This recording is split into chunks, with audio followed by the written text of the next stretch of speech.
नमस्कार दोस्तों। आज हम पहुंचे हैं गांव दुजाना में, झज्जर जिले में पड़ता है। और हम आपको दिखा रहे हैं वो कुआं जहां पर दिल्ली तक पानी जाता था। और इतना प्रसिद्ध उस समय ये कुआं होता था। और इसके जो पानी निकलता था उसकी दूर तलक जो है वो जाना जाता था अपने गुणों की वजह से। और आज इस कुएं की इतनी बुरी हालत हो गई है, दयनीय हो गई है कि लोग यहाँ पर उपले जो हैं वो थापने लग गए हैं। और न तो इस धरोहर को कोई संभालने वाला है, और न ही जो धरोहर के नाम से कार्यक्रम किए जा रहे हैं उनके तहत भी इसका कोई उद्धार नहीं हुआ है। हमारे साथ प्रवीण जी जुड़ गए हैं और हम पूरी जानकारी प्रवीण जी से लेते हैं कितना पुराना कुआं है। और और भी दोस्तों, हम जो गांव दुजाना की खासियत रही है इस गांव की, ब्रिटिश साम्राज्य के समय रियासत होता था, उसके बारे में भी हम आपको जानकारी देंगे। जुड़े रहिए हमारे साथ और देखते रहिए संजय रामफल ट्रेवल ब्लॉग। नवाब का गांव दुजाना भाईचारे के साथ साथ देश की रक्षा में भी अग्रणी रहा है। कभी नवाब जमाने में गांव दुजाना के चर्चे दूर दूर होते थे। आज भी गांव दुजाना अलग ही पहचान बनाए हुए है। यहाँ का भाईचारा व देश रक्षा हमेशा दूसरों के लिए मिसाल बना। जिला मुख्यालय से करीब 15 किलोमीटर दूर बसा गांव दुजाना भाईचारे की मिसाल दे रहा है। गांव दुजाना करीब 2000 वर्ष पहले बसा था। गांव दुजाना के नवाब आज़ादी की लड़ाई से लेकर विश्व युद्ध ही नहीं बल्कि देश की रक्षा व देश की सीमा पर हुई हर जंग में शहादत देने से भी पीछे नहीं हटे। गांव कई रणबांकुरों ने देश की रक्षा के लिए अपनी आहुति दी है। गांव दुजाना को दुर्जन शाह फकीर ने बसाया था। उन्हीं के नाम से गांव का नाम दुजाना पड़ा। लगभग 16,000 की आबादी वाले गांव में 7 तालाब, 9 आंगनबाड़ी केंद्र, 5 सरकारी स्कूल, 11 मंदिर, 8 चौपाल, 1 पशु अस्पताल व 1 नागरिक अस्पताल है।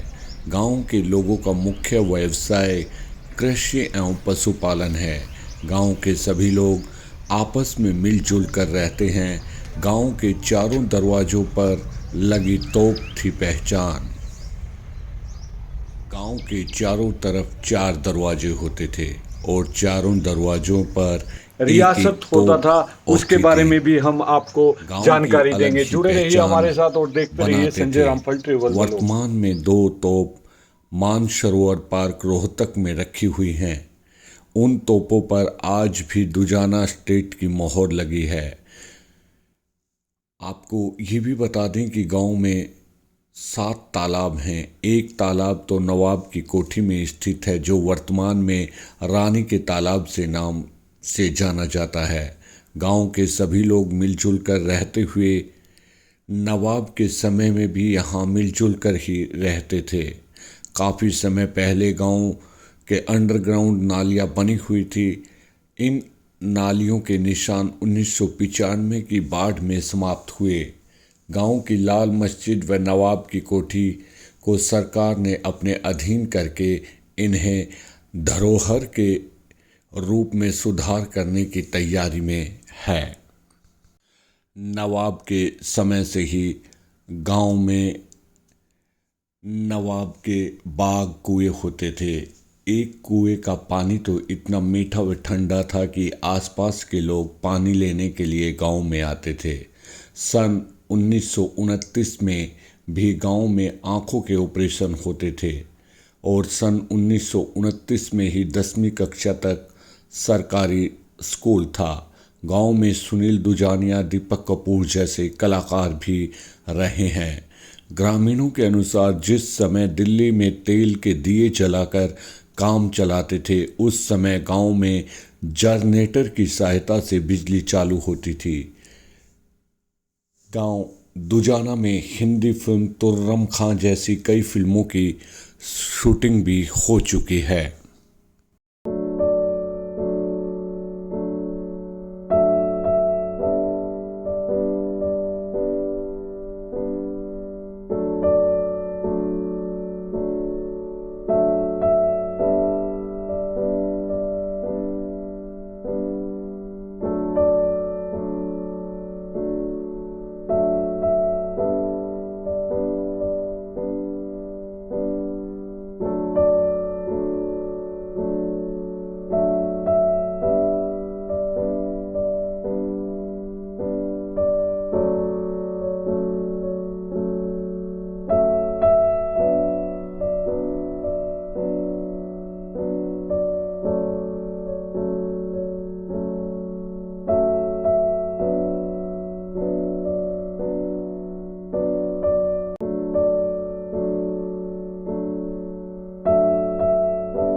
दोस्तों, जैसे आप मेरे पीछे देख रहे हैं, ये धर्मशाला बनी हुई है। और भी जो दुजाना गांव की बिल्डिंगें हैं, यहाँ पर जो पुरानी धरोहर है वो भी आपको दिखाएंगे। जुड़े रहें हमारे साथ।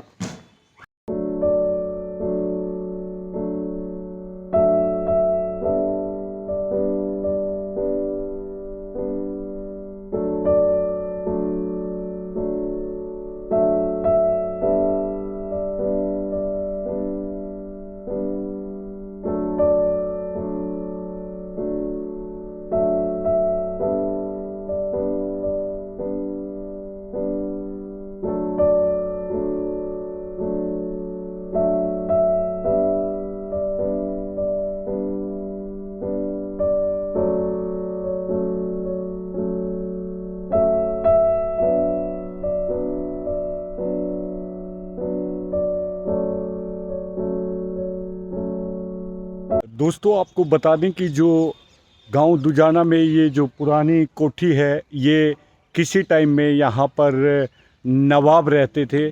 और आज इसकी जो हालत है वो बिल्कुल दयनीय हो चुकी है। आपको अंदर से दिखाएंगे कि ये बिल्डिंग कोठी कैसे होती थी।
हेलो नमस्कार दोस्तों, आप देख रहे हैं संजय रामफल ट्रेवल व्लॉग और मैं हूं आपके साथ संजय रामफल। दोस्तों आज हम झज्जर जिले के गांव दुजाना में आए हुए हैं और यहां पर एक मेरे परम मित्र हैं, फिल्म अभिनेता हैं और काफ़ी फिल्मों में वो अपना जौहर दिखा चुके हैं और इसी गांव से हैं।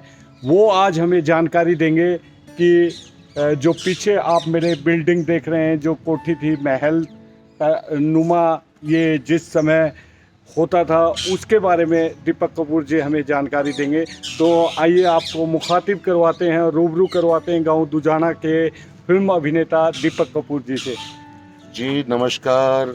और सबसे पहले तो संजय भाई का स्वागत करता हूं मैं गांव दुजाना की ओर से, और अपनी तरफ से भी भाई है मेरा छोटा संजय रामफल और काफ़ी मेहनत कर रहा है। और इसके ब्लॉग को प्लीज़ शेयर करो, सब चैनल सब्सक्राइब करो और लाइक करो और कमेंट्स करके बताओ कि आपको कैसा लग रहा है। जी दीपक भाई, आपका भी तहे दिल से मैं स्वागत करता हूं कि आपने अपने कीमती समय में से समय निकाल कर जो हमें आज हमारे साथ दर्शकों के साथ रूबरू हैं। तो प्लीज़ सर, जो गांव दुजाना में ये कोठी है इसके बारे में आप क्या जानते हैं? चलते हुए बात करते हैं। जी भाई, ये बिल्कुल जो पीछे कोठी आप देख रहे हैं इसको नवाब कोठी बोलते हैं, जो दुजाना गांव के जैसे 7 नवाबों ने यहाँ पर रियासत की है। जी जी जी, जिसके अंदर की 45 गांव होते थे, 45-40, और सबसे लास्ट के जो नवाब थे इकदार अली खान साहब, तो उनके द्वारा निर्मित ये 20 मंजिला महल जो है जी जी जी रहा है। और यहाँ पर जैसे बताते हैं कि 1947 में नवाब साहब यहाँ से चले गए थे पाकिस्तान, और पाकिस्तान से जो कुछ लोग यहाँ पर हिंदुस्तान में आए तो उनको ये ये कस्टोडियन के अंडर है ये जमीन, जो भी महल है ये। और ये बड़ा ही खूबसूरत महल था। जब हम बचपन में मैंने देखा इस महल को, और यहाँ पर अपना JBT की क्लासेस लगती थी। अच्छा जी। उसके बाद मिडिल स्कूल भी रहा, और फिर बस की कारणवश इसको संभाल नहीं पाए और इसने खंडर का रूप धारण कर लिया। देख रहे हैं ये इमारत ही बता रही है कि ये किस तरीके की बुलंद इमारत रही होगी। और जब नवाब साहब ने बनवाया होगा तो उनको पता थोड़ा था कि यहाँ पर ऐसा भी होगा। तो वक्त बहुत बड़ी चीज होता है। वक्त के अनुसार इसकी अगर संभाल हो जाती तो ये बहुत ही बेहतरीन चीज़ थी, एक धरोहर थी पूरे हरियाणा प्रदेश के लिए। तो मैं सरकार से भी निवेदन करता हूँ कि ऐसे पुरातत्व विभाग के अंतर्गत इसको लिया जाए, इसकी मरम्मत कराई जाए। अब जैसा भी बन पाता है, यहाँ पर मेरे जानने वाले आप जैसे भाई लोग बहुत सारे आते हैं जो शूटिंग वूटिंग करते हैं यहाँ पर। जी जी। और जो भी है शूटिंग करके जो भी हल्का फुल्का यहाँ पर मान दे के जाते हैं। जो बड़े भाई, आप तो एक ब्लॉगर के रूप में आए हैं, जो बहुत बड़े प्रोडक्शन हाउसेज भी यहाँ पर आए हैं। अमित सैनी रोहतकिया के गाने भी शूट हुए हैं यहाँ पर।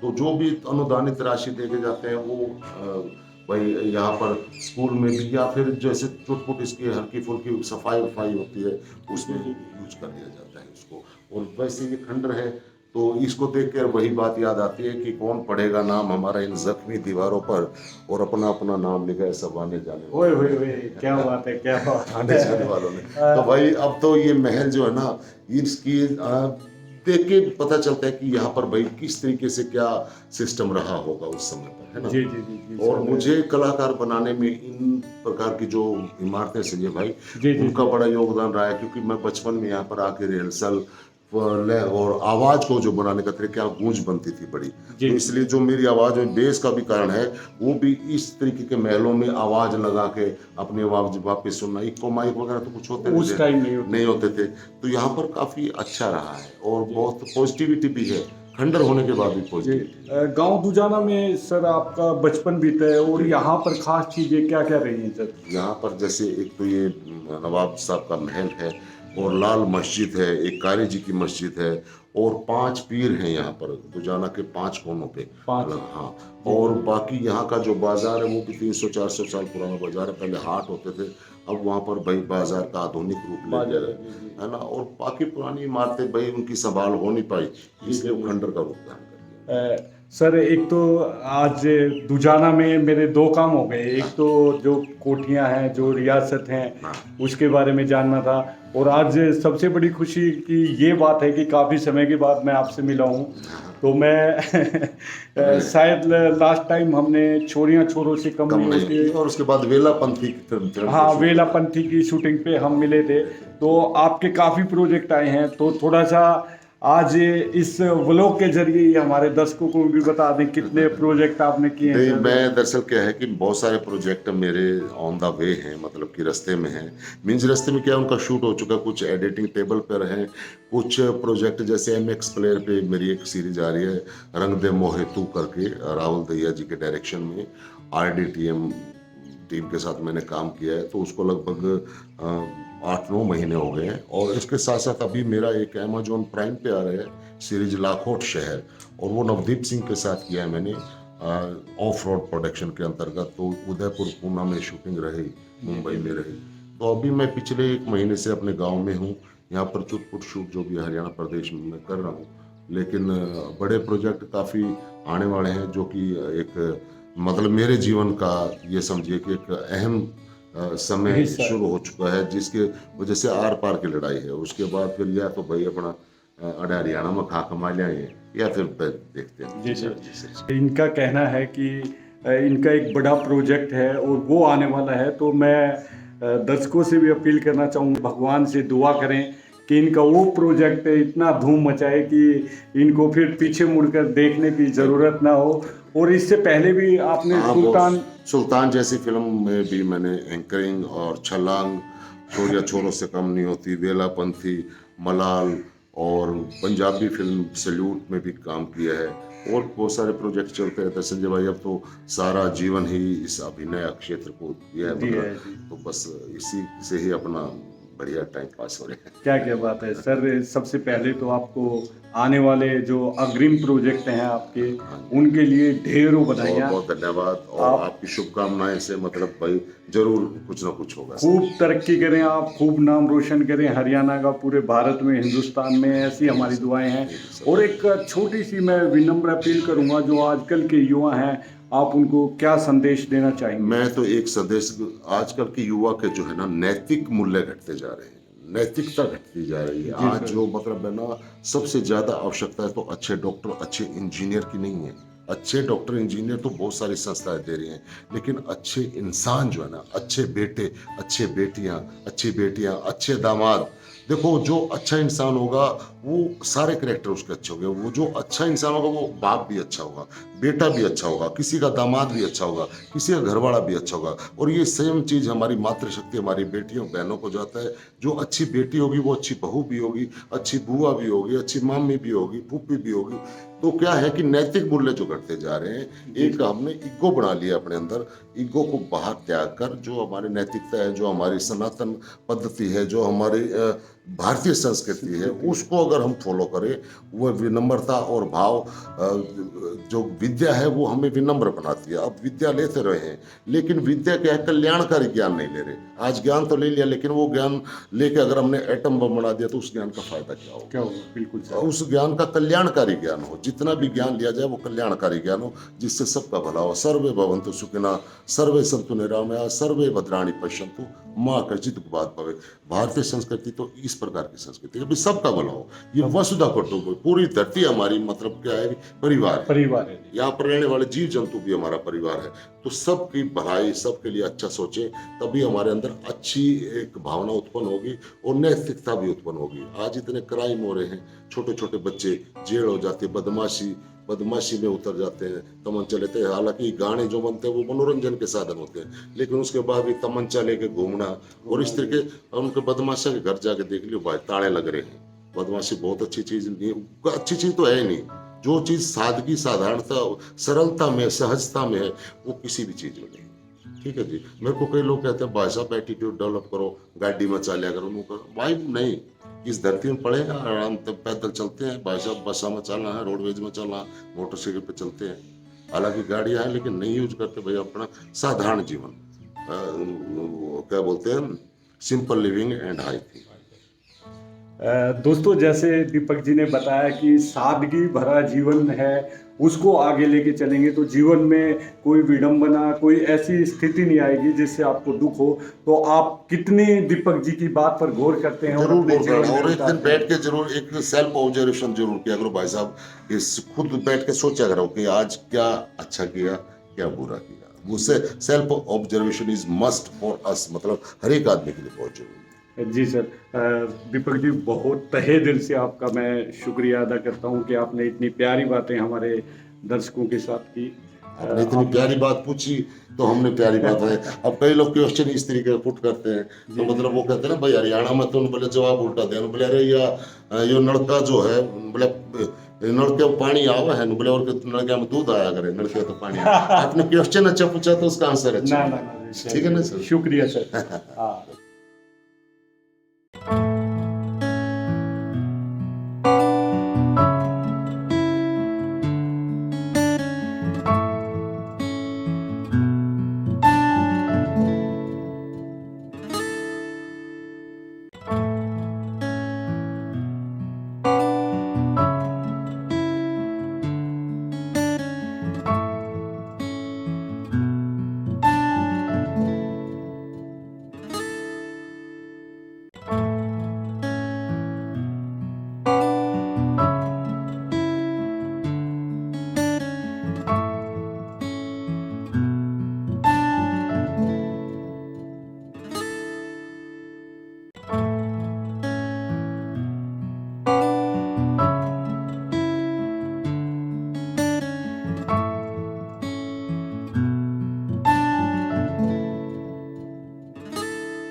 जी सर, इसके बारे में बताइए क्या है ये जी मातृलोक है दुजाना गांव का जिसके ओनर स्वर्गीय लाला आलोकनाथ जी अरोड़ा थे और अभी जो इसके ओनर हैं आदरणीय हरियाणा की शान director producer actor Shri Harish Arora ji इसके ओनर हैं और वो फिलहाल यूएसए में है न्यू जर्सिया में और उन्होंने इसकी पूरा रेवोनेट कराया है इस मातृलोक को।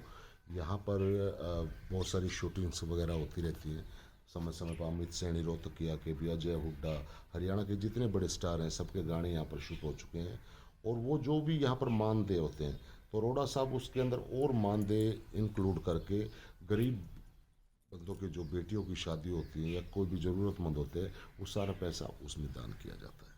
जी सर। और ये जो कोठी है इसके बारे में थोड़ा सा आइए मैं आपको बताता हूँ। ये जैसा कि आपको सबको पता है कि भारत में 556 रियासतें थी सन 1947 से पहले और सन 1947 से पहले जो 556 रियासतें थी छोटी छोटी तो अंग्रेज़ लोग क्या करते थे कि वहाँ के नवाब जो होते थे वहाँ के कुछ जो दबंग लोग होते थे उनके अंतर्गत एक रियासत में मतलब 20-30 गांव देकर एक रियासत का रूप दे देते थे। Then Dujana was also state before 47 से पहले स्टेट रही है एक रियासत रही है और रियासत के जो नवाब थे इकदार अली खां साहब उनके दादाजी को सबसे पहले ये बंगलो और 8, 9, 10 गांव जितने भी थे वो मुझे नहीं पता वो सब दिए गए थे। तो ये सबसे पहला जो था नवाब साहब का महल जो अंग्रेज लोगों ने रिजॉर्ट बना के उनको दिया था। जी सर।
ये देखो कितना छोटा, और वातानुकूलित कह सकते हैं हम इसको। जी जी जी जी।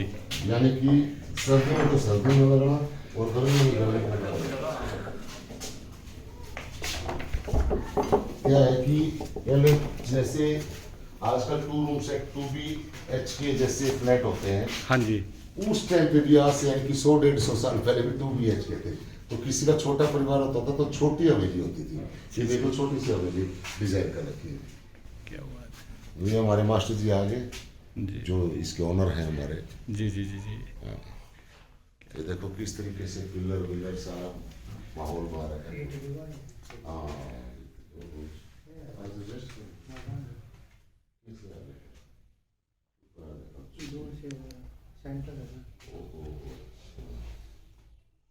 गजब ही कर रखी हो ऐसा। कितने गज में है ये? ऊपर ये जाल, ये कुछ बार तो बाद में बना है। कितने साल पुराना है सर ये? ये 100 साल पुराना है। ये 100 साल 100 पुराना साल हो लिए इसको। है। कितने गज में बना हुआ है? ये 100 गज तो होगा। 100 गज है। 100 गज में। देखो आजकल 25-30 गज में 70 गज में बना दे हैं, पहले 100 गज में तो कम पर से ये कम। है कि गर्मियों में ना ये बहुत ठंडा रहता है। गर्मियों में गर्मियों में बहुत ठंडा कोई रहता बरसा छू उठन का भी आजकल में जनी हो गया, हर सीमेंट की लिपाई पावा है। है। हाँ, ये अच्छा बुलाइट चली चुनने की जाता लिपाई है। हाँ चुनने की लिपाई है। जी जी जी, बहुत बढ़िया सर। इसका बढ़िया ना इसका बढ़िया था वो डिजाइन था इसका जो बढ़िया।